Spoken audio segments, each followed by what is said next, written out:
In the blink of an eye, I was falling from the sky.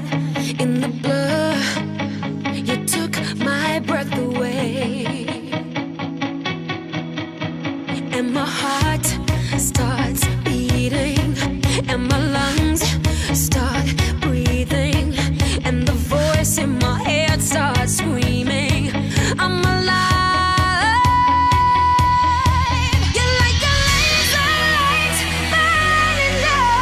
burning down on me. You're like a laser light burning down on me. You make me feel good, you make me feel safe, you make me feel like I could live another day. You make me feel good, you make me feel safe. You know I wouldn't have it any other way.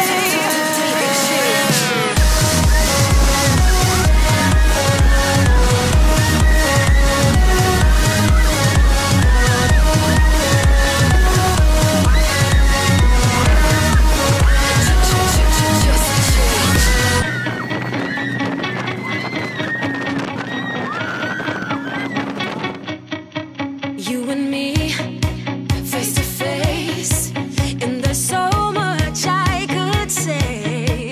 Who needs words when forever's in the silence?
Going to battle for Henry.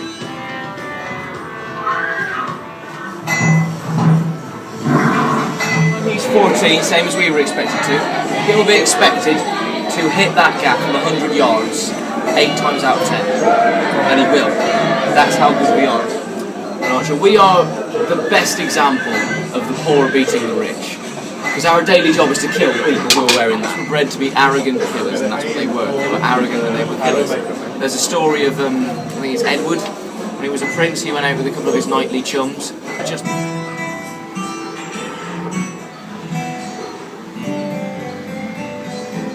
His helmet stabbed him. My Earl Warwick. Oh, Kingmaker. I've been asked to give you a bit of information about the castle itself and what you can see here in the Great Hall. This has been here for quite a long time, actually. It was first constructed in 1068, so that's nearly 1,000 years ago. Walls, things like that. And this is the place everyone would have gathered when they first arrived in the castle. And that's why the Great Hall is such a spectacular room today. It is built purely to impress people. And in the Great Hall itself, we have some... So, can anybody guess which they think is our oldest suit of armour that we've got here today? And just these 2 slits to see out of.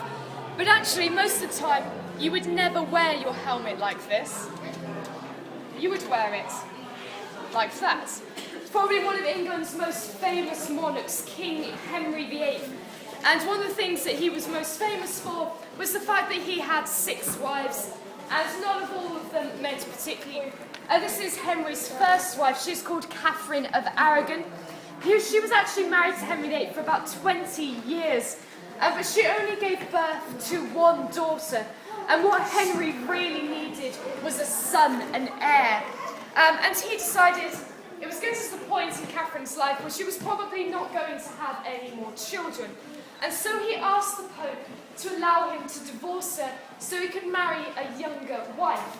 But the Pope said no, and so Henry VIII, he broke away from the Catholic Church, formed the Church of England with himself as the head, and granted his own divorce. So he got rid of Catherine of Aragon and then married this lady here. This is Anne Boleyn.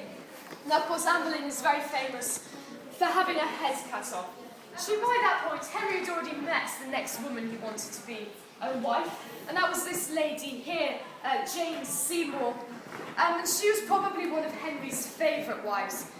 And he comes back with a portrait of this woman here, Anne of Cleves. And Henry fell in love with her portrait instantly. A lot better than Henry's next wife, Catherine Howard. Catherine Howard was only 17 when she married Henry. It's not enough. He marries his final wife, Catherine Parr, and she's a bit more of a sensible choice. She's been married before. She knows how to look after an elderly gentleman. She takes care of Henry VIII during his last few years. So that's Henry VIII and his 6 wives. Of course, the reason we have him here at Warwick Castle is because Henry was the owner of the castle during the Tudor period. Sorry. First question then. That's the mound. Mound, yeah. Why was it important? The Battle of Hastings was important because it effectively lays the foundation for England as you know it. That is to write down. It's not something you can simply enhance on the road. Puedes ahí in the Rose Garden.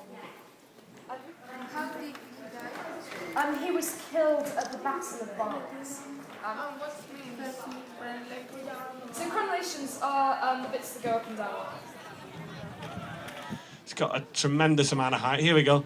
Come in, number 7, your time's up. He's going like, I'm sorry, Dad, I was a bit late, got a bit waylaid. Okay. I'll just bring you down. Put you in the box for a moment. Activity going on. Then eagles spend an awful lot of the time doing absolutely nothing, just watching the world go by.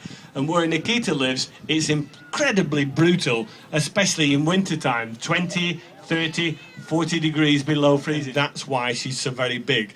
That's to basically, of course, she can catch things very, very easily, but she's not a bird that's going to pursue prey like a hawk or a falcon. What she does is generally steal food from smaller birds. Now, what we are going to do with Nikita is run her to the top of the castle on the log. This means that Nikita has to apply the air brakes an awful lot sooner, but you will laugh at the air brakes. They really do leave a lot to be desired as she wibbles and wobbles herself to a standstill. Left hand down. Here. Oh, you've gone past.